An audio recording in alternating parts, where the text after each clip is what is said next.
Hello नमस्ते भाई साथी। ये वीडियो उन सभी विद्यार्थियों के लिए बहुत आवश्यक है जिन्होंने एक ही साथ में दो डिग्रियां हासिल की हैं।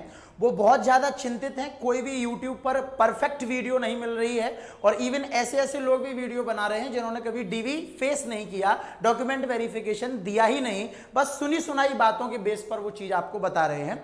मैं आज की इस वीडियो में आपको सारी बातें क्लियर करता हूं। मैं फर्स्ट ऑफ ऑल आपको बता दूं, अगर आप पहली बार इस चैनल पे हैं तो मेरा नाम गुलशन है और मैं जो है आपको गणित और रीजनिंग की तैयारी कराता हूं रेलवे के लिए। मैं खुद रेलवे में सिलेक्टेड हूं, मैंने खुद एनटीपीसी का पेपर जो है वो क्वालिफाई किया है और इस बेस पर कि मैंने पेपर क्वालिफाई किया है मैं आपको चीजें ऑफिशियल जो रियल बात है वो आपको बताने जा रहा हूं। तो इस वीडियो के बाद आपको कोई अन्य वीडियो मुझे नहीं लगता कि इस टॉपिक के लिए देखने की आवश्यकता पड़ेगी, तो हम बिना समय गवाए आपका जो मुद्दा है वो बता देते हैं। देखिए ऐसे कई सारे विद्यार्थी हैं जिन्होंने क्या किया हुआ है कि दो डिग्रियां जो है एक ही टाइम पर ले ली हैं, या तो जानकारी के अभाव में या चालाकी। ठीक है, दो ही पॉइंट हो सकते हैं, या तो उन बच्चों को जानकारी नहीं होगी कि ये चीज हमें आगे चल के प्रॉब्लम क्रिएट करेगी, या चालाकी कि भाई एक टाइम पर हम बहुत सारे पीएचडी कर लें, मतलब एकदम से विज्ञान बन जाएं, समझ रहे हो, वैज्ञानिक का बोल ले लें। तो इस प्रकार के दो जो कारण होते हैं किसी भी स्टूडेंट के पास में होते हैं एक साथ में दो डिग्री करने वाले। अब सबसे बड़ी समस्या क्या है कि जब आपका एनटीपीसी का शॉर्ट नोटिस कल आया तो उस केस में कई सारे बच्चे बहुत परेशान हैं कि एनटीपीसी का फॉर्म भरें या ना भरें, क्योंकि अगर हम एनटीपीसी का फॉर्म भरते हैं मान लो ग्रेजुएशन वाला, तो ऑलरेडी हम एएलपी का या टेक्नीशियन का या आरपीएफ का फॉर्म भर चुके हैं, और अगर एएलपी टेक्नीशियन में हमने आईटीआई लगा दी है, उसी साथ में मान लो हमने ग्रेजुएशन भी की है, तो क्या पंगा होगा, क्या लफड़ा पड़ेगा, सारी बातें क्लियर करते हैं। तो सबसे पहले हम समस्या समझेंगे कि रियल बात क्या होती है। समस्या समझने के बाद यह भी बताएंगे कि इस पर क्या हो सकता है, और फिर लास्ट में हम चर्चा करेंगे कि इस पे सॉल्यूशन क्या है, इसका उपाय क्या है, और लास्ट में उसके बाद हम लोग चर्चा करेंगे मेरे भाई कि आपको मेरी तरफ से एक मतलब सजेशन रहेगा आप सभी के लिए, तो उस सजेशन पर चर्चा कर देंगे। ठीक है, और प्रश्न आपका कि कुछ बच्चों ने इग्नू से ग्रेजुएशन किया है और कुछ बच्चे डिस्टेंस से ग्रेजुएशन किए हैं, कुछ लोग रेगुलर किए हैं, कुछ लोग प्राइवेट किए हैं, सारे डाउट क्लियर कर देता हूं। देखो सबसे पहले नियम को समझते हैं कि नियम क्या है।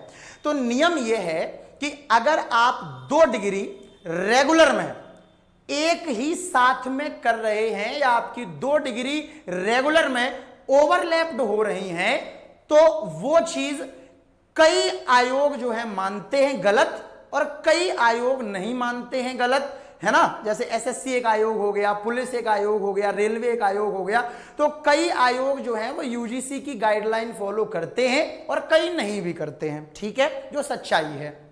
अब होता यह है मेरे भाई कि जब आप डीवी देने जाते हैं तो जैसे मान लेते हैं कि आपने एएलपी का फॉर्म भरा तो आपके पास आईटीआई है, मान लेते हैं कि आपने उसी समय पर अपना ग्रेजुएशन भी किया था जब आप आईटीआई कर रहे थे, और उसके बाद आप एनटीपीसी का फॉर्म देने जा रहे हैं, मतलब एनटीपीसी का भी आपने फॉर्म भर दिया और उसका भी डीवी कराने जा रहे हैं।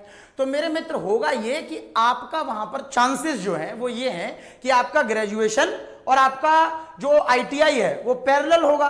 तो ये चीज रेलवे अधिकारियों को पसंद नहीं है, या यूं कहें कि वो इस चीज को इलीगल मानते हैं, वहां आपको समस्या आ जाएगी। तो सर अब क्या करें? तो सबसे पहले तो मामला समझो, एकदम क्लियर कट मामला मैं आपको बता देता हूं। देखो अगले पेज पर है ना, ताकि किसी को कोई डाउट ना रहे, लिखकर बता देता हूं, है ना। देखो भैया सबसे पहला, अगर आपने दो डिग्री रेगुलर कर रखी हैं सेम टाइम पर, ठीक है, दोनों डिग्री आपकी रेगुलर हैं, रेगुलर, ठीक है, यानी कि कॉलेज जाने वाली दोनों डिग्री रेगुलर हैं और सेम टाइम पर हैं, तो इनकी तो चर्चा अभी हम लास्ट में करेंगे। पहले हम टेंशन मुक्त कर दें कुछ बालकों को, ठीक है। तो टेंशन मुक्त वो बच्चे हो सकते हैं जिन्होंने एक कोई भी डिग्री या डिप्लोमा डिस्टेंस से किया है और एक रेगुलर है, ठीक है। फॉर एग्जाम्पल इग्नू वाला बहुत बड़ा मामला है कि किसी ने मान लेते हैं इग्नू से ग्रेजुएशन किया है ना, और उधर उसने साथ में आईटीआई या कोई डिप्लोमा अपना स्टार्ट कर दिया रेगुलर वाला, तो उनको कोई समस्या आएगी? नहीं आएगी, ठीक है। अगर आपने इग्नू की जो लर्निंग होती है, ओपन यूनिवर्सिटी है इग्नू, तो वो डिस्टेंस लर्निंग मानी जाती है, आप डिस्टेंस से वो चीज कर रहे हैं, मतलब किसी भी प्रकार की कोई त्रुटि यहां पर नहीं है, ठीक है। तो इसको इन बच्चों को कोई भी टेंशन लेने की आवश्यकता नहीं है जिनका एक डिस्टेंस से है और मेरे भाई एक रेगुलर है, ठीक है। इसके अलावा अगर हम बात करें डिस्टेंस के अलावा, तो इग्नू की हमने बात कर ली। अब अगर मान लेते हैं कि किसी बच्चे ने दो डिग्री सेम टाइम पर ली हैं और दोनों रेगुलर वाली डिग्रियां थी, ठीक है, दोनों रेगुलर वाली उसकी डिग्री है, तो वो क्या करेगा। तो पहले नियम मैंने आपको बता दिया कि नियम क्या होता है कि ये नहीं होना चाहिए, ठीक है। अगर ऐसा है तो समस्या रहती है। तो सर फिर क्या करें, आपने तो बता दिया, ठीक है, लेकिन करना क्या है, समझ रहे हो।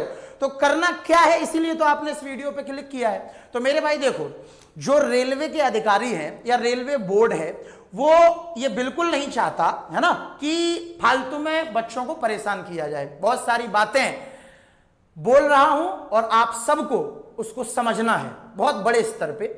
देखो कोई भी बोर्ड हो, मैं रेलवे बोर्ड की बात कर रहा हूं, कि वो ये नहीं चाहता, क्योंकि वो जानता है ऐसे लाखों बच्चे हैं जिनका सेम टाइम पे 2 रेगुलर डिग्रियां जो है जानकारी के अभाव में उन्होंने कर लिया है ना, या फिर चालाकी, जो भी हम कह लें। लेकिन कोई भी रेलवे बोर्ड का अधिकारी ये नहीं चाहता कि वो स्टूडेंट्स को इतनी मेहनत करने के बाद अंतिम क्षण में परेशान करे। और आपने सुना भी होगा, अगर आपके रिश्तेदार कोई पास पड़ोस वाला कभी सिलेक्ट हुआ हो तो आप उससे जानकारी भी कर सकते हैं कि ऐसा नहीं है मेरे भाई कि सिलेक्शन नहीं हुआ है। सिलेक्शन 2-2 रेगुलर डिग्री का साथ में रखने वाले बच्चों, कई बच्चों का सिलेक्शन हुआ है मेरे दोस्त। तो इसमें क्या मामला है, इसमें मामला केवल इतना सा है कि देखो आपका जो भी आपने एग्जाम का फॉर्म भरा है, उस एग्जाम के जो रिक्वायर्ड डॉक्यूमेंट हैं, फॉर एग्जांपल आपने आईटीआई का फॉर्म भरा है तो वहां आपका आईटीआई का सर्टिफिकेट रिक्वायर्ड है, 10th का सर्टिफिकेट रिक्वायर्ड है, वहां 12th से कोई मतलब नहीं है, ग्रेजुएशन से कोई मतलब नहीं है। तो आप वो डॉक्यूमेंट डीवी के समय पर वहां क्यों ले जाएंगे, है ना, या क्यों ही दिखाएंगे। बात को थोड़ा गहराई से ना अपना। अगर आप वो वाली कहानी कर रहे हो कि आ बैल मुझे मार, तो बैल मारेगा, ठीक है भैया। आ बैल मुझे मार तो बैल मारेगा, ये श्योर है, ये 100% क्लियर है कि बैल मारेगा। तो मतलब कहानी यही है कि जो चीज गलत है, मतलब उसको आप वहां पर जो है, क्योंकि आपने हो सकता है आपसे जानकारी के अभाव में हो गया हो, उस समय आपको कोई गाइड करने वाला ना हो कि ये चीज आगे प्रॉब्लम क्रिएट करेगी, तो हो सकता है आपसे हो गया हो।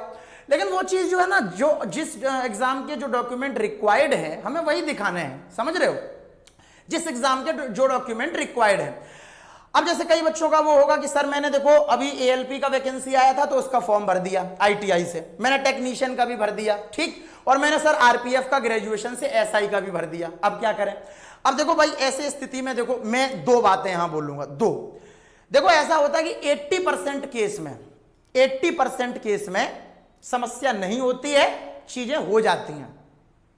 मैं फिर से रिपीट कर रहा हूं, 80% केस में समस्या नहीं होती है, चीजें हो जाती हैं। बट कई बोर्ड्स में 20% ऐसा देखा गया है जहां बच्चों की मूर्खता की वजह से आपसे डॉक्यूमेंट नहीं मांगे जा रहे हैं, फिर भी आप फाइल में जो है लो सर काट दो मेरा। तो भाई लो सर काट दो मेरा तो काट देंगे फिर, ठीक है, ये क्लियर है कि काट देंगे। तो वही बात है मेरे भाई कि थोड़ा सा आपको दिमाग जो है अपना साथ रखना है, जिस एग्जाम के जो डॉक्यूमेंट रिक्वायर्ड हैं वही लेकर वहां जाना है और वही आपको दिखाना है, ठीक है। ये तो एक बात हो गई। अब लेकिन होता क्या है कि भाई डिजी लॉकर का भी मामला चल रहा है कि अब आपको सारे डॉक्यूमेंट अपने डिजी लॉकर पे अपलोड करने पड़ेंगे और एक नंबर डाल के सारे डॉक्यूमेंट आपके एक झटके में आपका जो है आ जाएगा कि आपने किस समय पर क्या किया। तो इसका भी मैं आपको बता दूं, देखो रेलवे बोर्ड के अधिकारी वही डीवी में आपका चेक करेंगे जो उस एग्जाम के लिए रिक्वायर्ड डॉक्यूमेंट है, ठीक है भैया, वही सारी चीजें वहां पर चेक करेंगे। उनको आपको परेशान करने में मजा नहीं आ रहा है। देखो यहाँ 50-50 मतलब 80-20 का चांस रहता है। मैं आपको जेन्युइन बात बता रहा हूं भाई, देखो जो सच्चाई है वही बता रहा हूं। आप किसी भी सिलेक्टेड स्टूडेंट से जाके पूछ लो, मैंने खुद डीवी दे रखा है तो इसलिए मुझे पता है। देखो यहाँ 80-20 का चांस रहता है, मतलब किस्मत भी काफी बड़ी चीज है। आपका जो अधिकारी जो आपका डीवी कर रहा है ना, वो बहुत जगह बिल्कुल कुछ नहीं होता है, बिल्कुल कुछ नहीं होता है बहुत जगह, समझ रहे हो। बहुत बोर्ड्स में नहीं हुआ है, बहुत बोर्ड में बस आपको वही डॉक्यूमेंट देखे जाएंगे जो डॉक्यूमेंट उस एग्जाम के लिए रिक्वायर्ड है, सारे सही हैं तो आप अंदर हैं, है ना। लेकिन बहुत जगह अधिकारी पे डिपेंड करता है जो आपका डीवी ले रहा है, कि हो सकता है अगर वो गौर करे कि आपने इसी सेम टाइम पर ये भी किया है, सेम टाइम पर ये भी किया है, तो उस केस में आपके जो है समस्या आपको आ सकती है, आप पे प्रश्न चिन्ह उठाए जा सकते हैं, ठीक है। तो अब जब बड़ा प्रश्न है वो ये है कि सर एनटीपीसी जो आया है उसका फॉर्म भरें या ना भरें। तो इसके बिहाफ पर मैं आपसे ये बोलना चाहूंगा, it's totally your decision, it's totally your, क्योंकि मैंने पूरी बात आपको बता दी। तो इट्स टोटली योर डिसीजन, ये आपका खुद का निर्णय रहेगा कि आपको भरना है या नहीं भरना है। बस ये समझ लो मेरे भाई कि एक तलवार लटकी रहेगी यहां सिर पे इस प्रकार से, या कोई छुरा लिए यहां पे खड़ा रहेगा।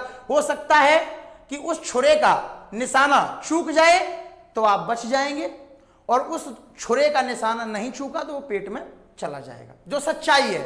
मतलब इतने तरीके से कोई नहीं बताएगा आपको, समझ रहे हो? ये यही सच्चाई है मेरे भाई, यही सच्चाई है। ठीक, तो उम्मीद है कि आपको पूरी बात जो है वो क्लियर हो गई होगी और अब आप इसके चीज के रिगार्डिंग कोई दूसरी वीडियो नहीं देखेंगे। It's totally your decision. जिन बच्चों ने आरपीएफ का फॉर्म भरा है, एएलपी का भी भरा हुआ है, टेक्नीशियन का भी भरा हुआ है, उन बच्चों को सेल्फ डिसीजन लेना है कि उनको क्या लगता है वो कौन सा पेपर क्वालिफाई कर पाएंगे, आरपीएफ का या आपका एएलपी टेक्नीशियन का। तो वो उसी एग्जाम की तैयारी करें और उसी पेपर को दें।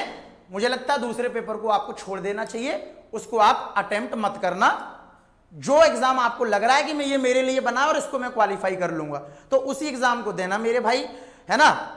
आपकी अगर दो डॉक्यूमेंट, दो चीजें जो है कोरे, अब कई बच्चों का ये समस्या है, कई बच्चे पता क्या बोल रहे हैं, सर जैसे मेरा किसी का मान लेते हैं कि 2016 में किसी ने ग्रेजुएशन शुरू की और 2019 में कंप्लीट हुई, तो जब 2019 में ग्रेजुएशन कंप्लीट हो रही थी तो यहीं 2019 जब आपकी ये साल जब आप पेपर दे रहे थे तो उसी साल की स्टार्टिंग में आपने 2019 से कोई डिग्री मतलब कोई डिप्लोमा दूसरा कर लिया, तो आप देखिए यहां पर ये वाली साल ओवरलैप हो गई।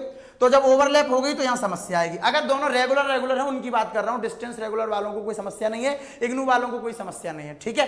दोनों रेगुलर की बात है। अगर ओवरलैप्ड है आपका कोई भी ईयर तो वहां आपको समस्या क्रिएट होती है, ठीक है।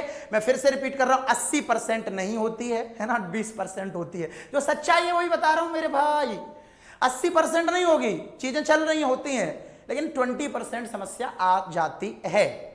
वही बात है, आबेल मुझे मार वाली कहानी मत करना। आपको देखो, अगर कोई बच्चा कहे सर फिर तो मैं एनटीपीसी नहीं भर पाऊंगा, बस यही तो नहीं भर पाओगे एनटीपीसी।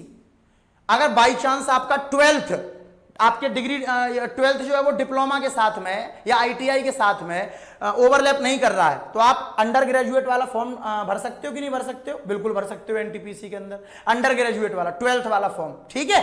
12th वाला तो भर ही सकते हो भाई। इसके अलावा आप गौर से समझिएगा कि आप एएलपी का भी फॉर्म भर के आए हो, ठीक है, आप टेक्नीशियन का भी फॉर्म भर के आए हो, आप इधर अंडर ग्रेजुएट वाला भी फॉर्म भर रहे हो, आप अभी ग्रुप डी की वैकेंसी आने जा रही है अक्टूबर दिसंबर में, वो भी फॉर्म भर पाओगे क्योंकि वो तो 10th से होता है। तो ऐसा नहीं है कि मतलब फॉर्म आप भर पाओगे, पर जहां आपको समस्या क्रिएट हो सकती है तो वहां पर हम क्यों, समझ रहे हो, फंसे। ये मेरी राय है। मतलब फिर वही बात है, आपके मन में ये भी आएगा कि सर आप कह रहे हो 80% कुछ नहीं होता है, तो ये सच्चाई है, 80% कुछ नहीं होता है। तो आपको एक कंफ्यूजन की स्थिति यहां पर आपके दिमाग में आएगी। मैं ये बात मानता हूं कि भरें या ना भरें, पर वही वाली बात है, it's totally depend on the luck, on the अधिकारी, है ना। चीजें चल रही हैं, चीजें होती भी हैं और कई बार चीजें जो है आपकी बिगड़ भी जाती हैं। तो दोनों ही बातें हैं मेरे भाई, बट इसके लिए अब आप अपना और टाइम खराब ना करें। Take your decision right. आपको मैंने बता दिया कि आप सारे फॉर्म भर सकते हो, बस एक दो जिनमें ग्रेजुएशन लग रही है या ऐसी डिग्री लग रही है जो ओवरलैप हो रही है उनसे बच जाओ। अगर फिर भी आपका मन है कि नहीं भरना है, आप ऐसे समझ के देखो, एनटीपीसी में 11,000 वैकेंसी है, ठीक है, थोड़ी और बढ़ जाएंगी अभी आगे चल के, लेकिन टेक्नीशियन में 14,000 है, एएलपी में 18,799 है, ठीक है। इसके अलावा ग्रुप डी में आपकी बहुत सारी वैकेंसी आने जा रही हैं, ठीक। इसके अलावा मेरे भाई आप एनटीपीसी का भी 12th वाला तो फॉर्म भर ही सकते हो, ठीक है। तो ऐसा नहीं, वैकेंसी देखो यहाँ पे, ये वहां 35-40 हजार का मामला है वैकेंसीज का, यहाँ कितनी है 11,000। तो टेक योर डिसीजन राइट, है ना भैया, यही आपसे बोलना चाहूंगा। बाकी आप किसी भी एग्जाम की रेलवे में तैयारी कर रहे हैं, मुझे आपसे बस यही कहना है कि आप ऐसे टीचर का चयन करो मेरे भाई जिसने पेपर क्वालिफाई किया हो, एटलीस्ट जो ट्रेंडिंग अभी का जो नया टीचर जो है। क्योंकि अगर नए टीचर का मेरा मतलब यह है कि भाई मैं 8 साल से पढ़ा रहा हूं पर मेरी उम्र अभी नहीं है, मुझे अभी के पेपरों का ट्रेंड पता है। 8 साल मुझे हो गए हैं पढ़ाते पढ़ाते, मैंने 2017 से ही पढ़ाना शुरू कर दिया था मेरे भाई, उससे पहले से भी बल्कि। तो मैं यही कहना चाहूंगा मेरे भाई आप सभी से कि मुझे ये पता है कि अभी जो पेपर हो रहे हैं वो कैसे निकलेंगे, ये मैं जानता हूं। तो इस वजह से मेरे भाई आप जो है बेस्ट कंटेंट इंडिया में हम प्रोवाइड कर रहे हैं रेलवे के लिए। मैथ रीजनिंग जो कि एनटीपीसी में 70 नंबर की आ रही है, तो मेरे भाई इसका पूरा जिम्मा हम लेते हैं। आपका जीके में साइंस के पोर्शन का जिम्मा हम लेते हैं। इसके अलावा जीके में कई सारी चीजें ऐसी हैं जो आपको स्वयं पढ़ना। आपने अभी यूपी पुलिस को देखा होगा, कोई बड़े से बड़ा टीचर जीके नहीं फंसा पाया, तो जीके कभी फंसती नहीं है, स्वयं मेहनत की जाती है। सिलेक्शन मैथ रीजनिंग से होता है। इस वीडियो के बाद जैसे अभी मैं अपलोड करूंगा यूट्यूब पर एक स्ट्रेटजी वीडियो, है ना, तो स्ट्रेटजी वीडियो आप वो जरा देखना, मैं उसमें बताऊंगा कि मैंने एनटीपीसी में सिलेक्शन कैसे लिया था, तो वो सारी चीजें आपको बहुत हेल्पफुल करेंगी, ठीक है। तो आप किसी भी एग्जाम की तैयारी कर रहे हैं रेलवे में, हमारा रिकॉर्डेड बैच भी अवेलेबल है और लाइव बैच भी अवेलेबल है। अगर आप रिकॉर्डेड से पढ़ना चाह रहे हैं तो रिकॉर्डेड बैच लें, लाइव से पढ़ना चाह रहे हैं तो लाइव बैच लें। आप एप्लीकेशन डाउनलोड कर लें, नीचे है। और अगर ये जानकारी आपको पसंद आई हो, सारी चीजें क्लियर हैं, तो वीडियो को लाइक कर दें और उन सभी दोस्तों तक शेयर भी कर दें जिनको इस प्रकार की समस्या है। ठीक है, चैनल सब्सक्राइब कर लें। धन्यवाद मेरे भाई, लव यू ऑल। ठीक।